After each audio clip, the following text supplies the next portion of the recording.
আসসালামু আলাইকুম এভরিওয়ান, আশা করি তোমরা সবাই ভালো আছো। আজকে থেকে তোমাদের অনার্স ফার্স্ট ইয়ারের আইসিটি ক্লাস শুরু হবে। তো এই ক্লাসটি অনলাইনে নেওয়া হবে। যারা অনলাইনে কোর্স করছো তাদের জন্য আজকে পুরো দিক নির্দেশনা দিব কিভাবে তোমাদের কোর্সটা করানো হবে এবং কিভাবে তোমাদের শেষ করানো হবে। আর সেক্ষেত্রে আমাদের কোন সময়তে ক্লাসটা নেওয়া হবে, কিভাবে তোমরা ক্লাসটা করতে পারবা এবং কি তোমরা যে সমস্যাটায় পড়ছো বা যে সমস্যার মুখোমুখি হচ্ছ সেই সমস্যা কিভাবে সমাধান করা হবে, সম্পূর্ণ ডিটেলস এই ক্লাসের মধ্যেই তোমাদেরকে প্রথমেই আজকে সমাধান করে দেওয়া হবে। তো সেক্ষেত্রে তোমাদের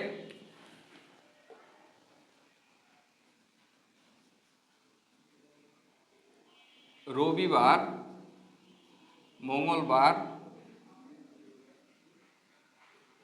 বৃহস্পতি, রবি মঙ্গল বৃহস্পতি এই তিন দিন তোমাদের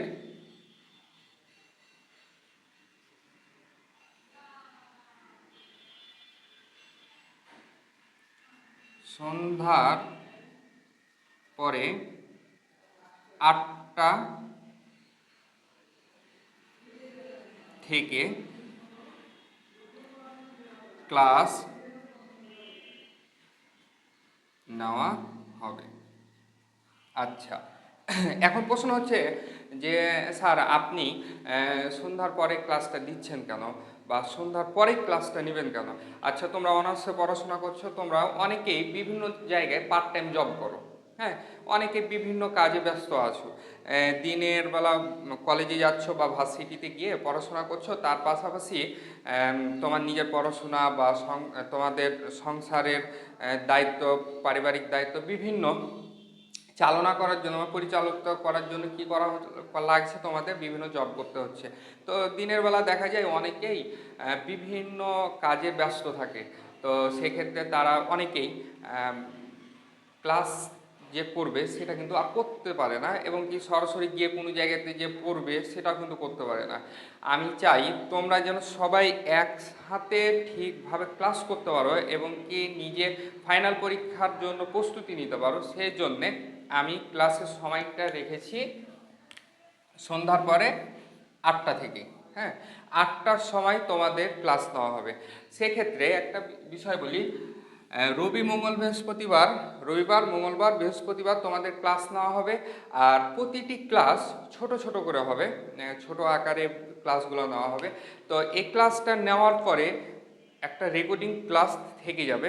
সেই রেকর্ডিং ক্লাসটা তোমরা তোমাদের মোবাইল ফোনে ডাউনলোড করে রাখতে পারো, প্লাস সেটা তুমি নিজের ড্রাইভে রাখতে পারো বা যে কোনো তোমাদের এমনভাবে সেই সেকশানটা দেওয়া হবে, তোমাদের আইসিটি সেকশানটা যেভাবে এমনভাবে দেওয়া হবে যেন তোমরা ফাইনাল পরীক্ষার আগেই নিজেকে প্রস্তুতি করতে পারো। সাপোজ আগামীকালকে ফাইনাল পরীক্ষা, তোমাদের পড়তে বসছো, কোনো একটা প্রবলেম হয়েছে, সেই প্রবলেমটা সলিউশনের ভিডিও টিউটোরিয়াল যেন তোমার কাছে থাকে, সেই প্রসেসিংও আমি করে রেখেছি। আর একটা বিষয় বলি তোমাদের, সেটা হচ্ছে যে মনে করো যে রবিবার, মঙ্গলবার, বৃহস্পতিবার আমি ক্লাস ভিডিও দিলাম তোমাদের, ক্লাস ভিডিও অনলাইনে ছাড়া হলো, ছাড়া হওয়ার পর তোমরা ক্লাসটা করার পরে অনেকেরই দেখা যায় যে আমি ওখানে হোমওয়ার্কগুলো দিব, সেই হোমওয়ার্কগুলো দেখা যাবে যে অনেকে করতে পারছো, অনেকে করতে পারছো না, এটা নিয়ে কোনো টেনশন নেই। আর একটা বিষয় বলি, সেটা হচ্ছে যে আমি যে হোমওয়ার্কগুলো দিব বা ক্লাস ভিডিও যেটা ছাড়বো সেইখানে আমি সম্পূর্ণ হোমওয়ার্কেরও আমি উত্তরগুলো দিয়ে রাখবো। এখন প্রশ্ন হচ্ছে যে স্যার আপনি হোমওয়ার্ক দিচ্ছেন আবার আপনি উত্তর এখনই দিয়ে দিচ্ছেন আগেই কেন? রিজন হচ্ছে একটাই, যে অনেকেই বিভিন্ন কাজে কর্মরত থাকো, সেই ক্ষেত্রে এমন আমরা অলসতা করি যে আমরা যে বইটা যে খুলবো এটারও আর এনার্জি থাকে না। আর সারাদিন কাজকর্ম করার পরে তোমরা যখন ক্লাস করবা সেক্ষেত্রে কি ক্লান্তিভাবে ওই সময় তো তার তোমাদের আর পড়াশোনা করার ইচ্ছা থাকে না। এই জন্যে আর বই যে খুলবা, এখন পর্যন্ত অনেকে বই কেন নাই, বই খুলে সেই টপিকটা যে দেখবে এমনটাও হয় না, অনেকেই করে অনেকেই করে না।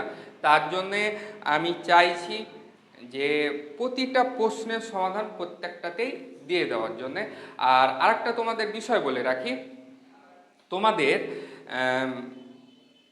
প্রতিটি ক্লাসে একটা করে ভিডিওর মধ্যে তোমাদের হোমওয়ার্ক যেগুলো থাকবে সেটা সমাধান তো থাকবে, তার পাশাপাশি প্রতিটি ক্লাসে আলাদা আলাদাভাবে প্রশ্নের সমাধান করে দিব। আর সেইটার জন্যে তোমরা ফাইনাল পরীক্ষার আগেই তোমরা কি করে নিতে পারবে, নিজেকে তৈরি করে নিতে পারবে। সাপোজ আমি একটা কথা বলি, আমি আজকে প্রথম যে ক্লাসটা নিব সেই ক্লাসটা হবে যে কোনো একটা টপিক বা একটা প্রশ্নের উপর।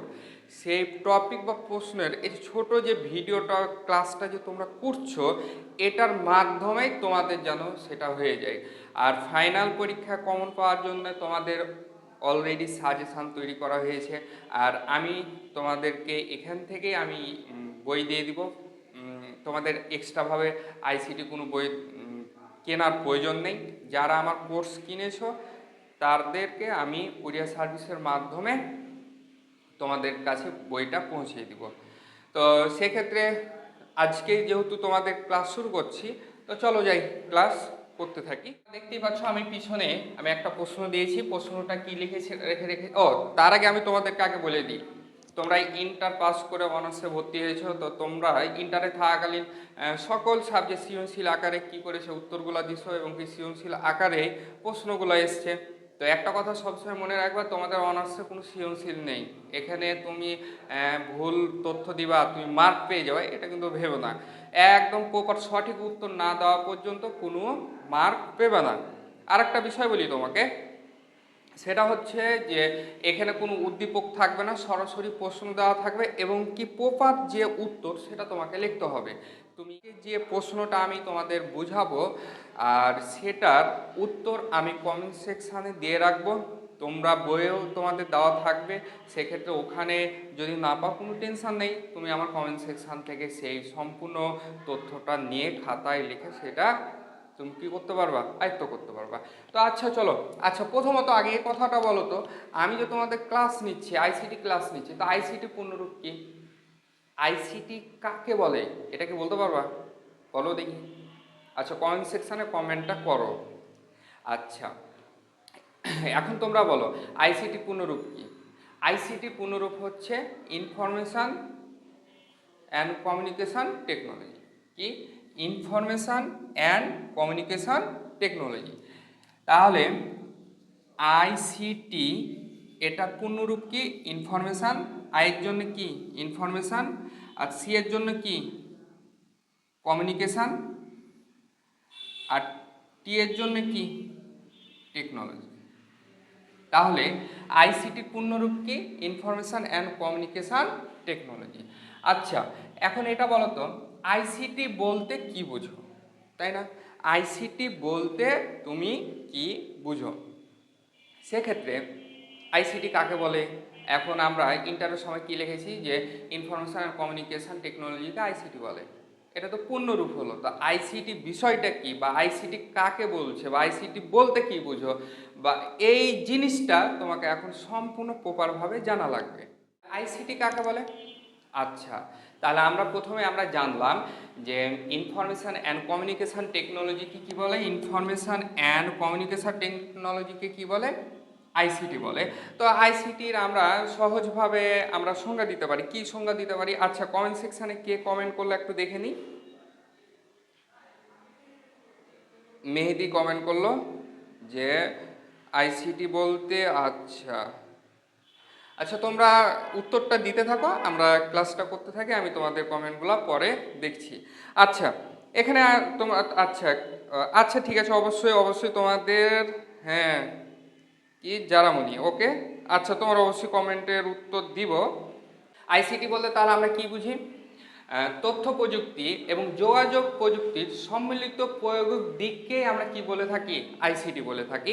তো চলো যাই আমরা দেখি যে এখানে আইসিটি বলতে তাহলে তো আমরা পেয়ে গেলাম যে তথ্য এবং যোগাযোগ প্রযুক্তির সম্মিলিত রূপকে আমরা কি বলে থাকি? আইসিটি বলে থাকি। আচ্ছা এখন কম্পিউটার, এখানে এটার আমরা অ্যান্সার তো পেয়ে গেলাম। তো এখানে কি বলছে? কম্পিউটার প্রযুক্তি ও যোগাযোগ ব্যবস্থার সমন্বয় কিভাবে আইসিটি গঠন ভূমিকা রেখেছে তা বিশ্লেষণ করো। এখন আমরা প্রতিনিয়ত, আচ্ছা আমি এটা মুছে দিলাম, উপরটুক প্রশ্নটুক মুছে দিলাম। আচ্ছা তোমরা একটা জিনিস খেয়াল করো, তথ্য প্রক্রিয়াকরণ। আচ্ছা তথ্য প্রক্রিয়াকরণ জিনিসটা কি, তাই না? আমি একটা জায়গা থেকে তথ্য নিলাম, সে তথ্যটা ঠিক না ভুল বিভিন্ন ধরনের, আর কোন সময়তে আমি তথ্যটা নিয়েছি। আচ্ছা সাপোজ মনে করো যে কোনো একটা জায়গাতে ক্রাইম হয়েছে, কোনো একটা অপরাধ সংঘটিত হয়েছে, সেখানে একটা ভিডিও ফুটেজ নেওয়া হলো। তো ভিডিও ফুটেজটা আসলে ওটা এআই দিয়ে বানানো না প্রকৃতপক্ষে সেটা ভিডিও ধারণ করেছে, এই জিনিসটা বোঝার জন্য কি করা হয়, সেটা পর্যবেক্ষণ করতে হয়। আর কোন সময়তে সেটা ভিডিও রেকর্ড করা আছে, বিভিন্ন ডিটেলস সেখান থেকে কি পাওয়া যায়। তো এই জিনিসটাকে কি বলছি আমরা, তথ্য প্রক্রিয়াকরণ। আর একটা বিষয় বলি তোমাকে, তোমাদের এখানে কি প্রশ্নে দেওয়া ছিল যে ব্যবস্থাপনার ক্ষেত্রে কি কি প্রয়োগ হয়। আচ্ছা এখানে তোমাদের আর একটা যেটা বলতে পারি, ক্লাউড কম্পিউটিং। ক্লাউড কম্পিউটিং জিনিসটা কি বলতে পারো? Cloud cloud computing. Cloud computing জিনিসটা কি?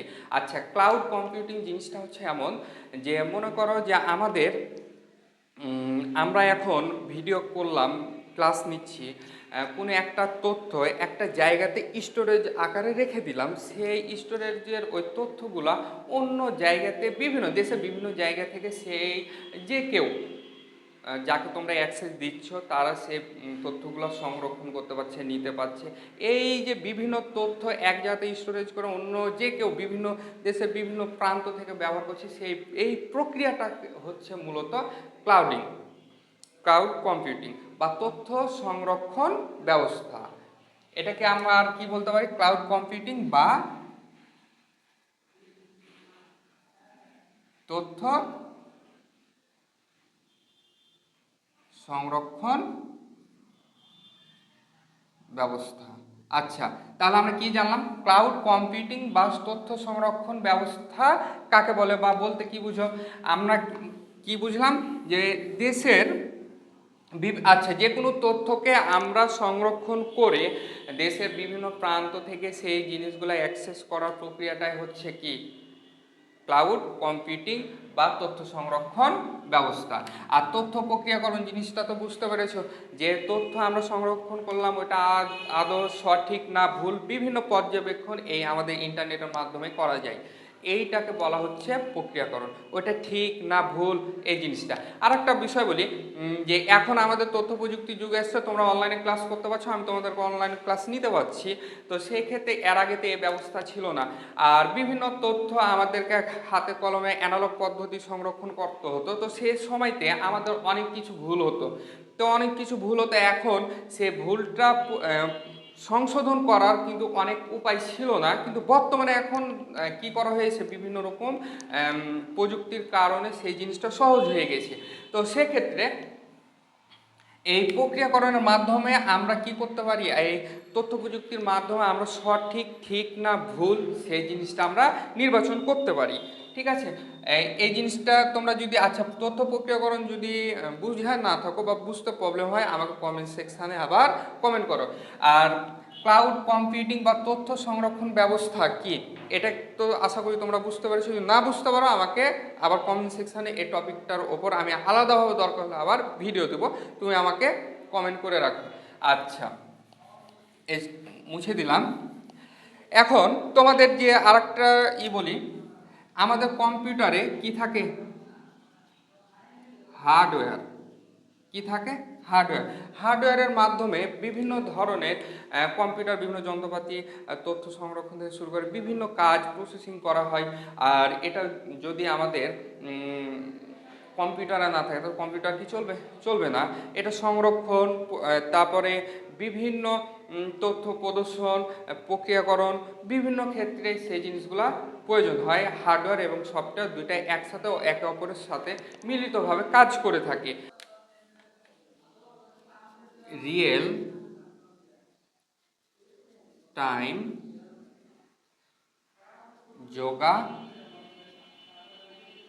যোগ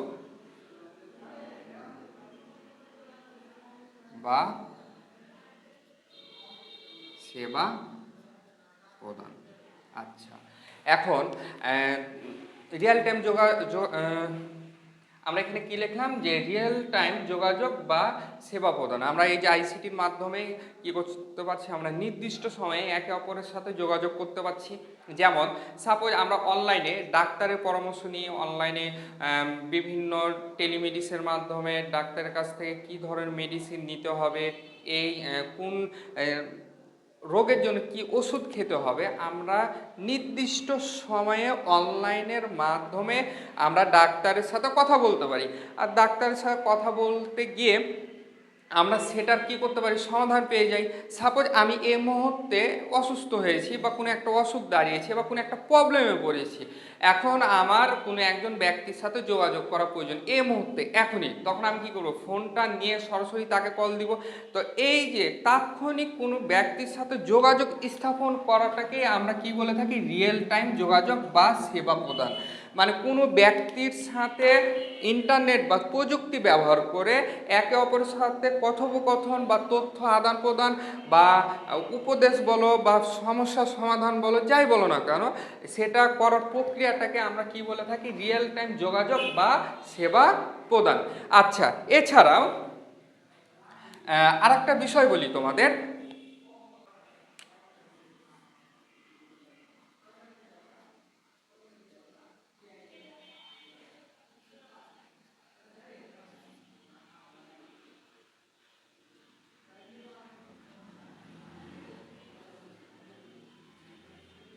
আচ্ছা, এখানে আমি কি লিখলাম, সামাজিক ও অর্থনৈতিক প্রভাব। আইসিটির ক্ষেত্রে সমাজের অর্থনীতিতে কি ধরনের প্রভাব ফেলেছে, তোমরা কি কেউ বলতে পারবা?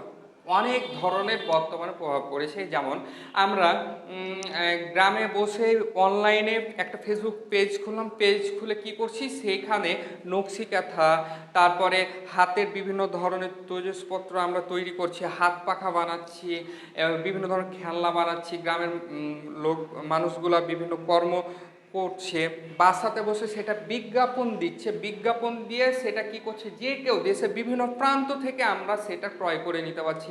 আর সে সার্ভিসটা আবার কিসে দেওয়া হচ্ছে, কুরিয়ার সার্ভিসের মাধ্যমে দেওয়া হচ্ছে। এই যে যে প্রক্রিয়াটা চলছে, এটা কি সামাজিক যোগাযোগের মাধ্যমেই তো হচ্ছে। সামাজিক যোগাযোগের মাধ্যমে যখন হচ্ছে, তখন আমাদের সমাজটা কি হচ্ছে, উন্নত হচ্ছে। আর এই যে বিভিন্ন কার্যক্রমটা যে হচ্ছে বা ঘটছে, কোন প্রক্রিয়াতে কিসের মাধ্যমে ঘটছে, আইসিটির মাধ্যমে ঘটছে। এই জন্যে সামাজিক ও অর্থনৈতিক প্রভাব বলতে তাহলে আমরা কি বুঝছি, যে সমাজে আইসিটির কারণে কি ধরনের অর্থনৈতিক পরিবর্তন ঘটেছে, সমাজের মানুষের কেমন উন্নতি হয়েছে, এই বিষয়গুলো আমাদেরকে জানতে হবে, বুঝতে হবে। তোমাদের কি আজকে আমি বেসিক ক্লাস নিলাম কি আইসিটি। তো প্রশ্নটা কি ছিল, আইসিটি কাকে বলে, আইসিটি সমাজের উন্নয়ন বা সমাজে আইসিটির গুরুত্ব কি, এ বিষয়টার ওপর আজকে তোমাদের ক্লাসটা ছিল। তো সেক্ষেত্রে আমি আজকে যে প্রশ্নটা করেছি এবং যে প্রশ্নটা তোমাদেরকে বুঝালাম, সেটার উত্তর আমি কমেন্ট সেকশানে ফুল ডিটেলসে আমি কি করলাম, দিয়ে দিয়েছি, সেখান থেকে তোমরা পড়ে নিতে পারো। আর তোমাদের বই যেটা দেওয়া হয়েছে, সেই বইয়ের মধ্যেও দেওয়া আছে। তোমরা প্রথম দিকেই প্রথম অধ্যায়ে এই প্রশ্নটা আছে, সেটা তোমরা দেখে নিতে পারো। পরবর্তী ক্লাসে তোমাদের অন্য আরেকটি টপিক নিয়ে আলোচনা করা হবে। সেই ক্ষেত্রে আজকে যে ক্লাস, সেই ক্লাসে যদি কোনো সমস্যা থাকে আমাকে ইনবক্সে এসএমএস করবা। এই ক্লাসের বিভিন্ন সমস্যার সমাধান করার পরে আমরা পরবর্তী টপিক নিয়ে আলোচনা করব। তো সবাই ভালো থাকো, সুস্থ থাকো, আল্লাহ হাফেজ।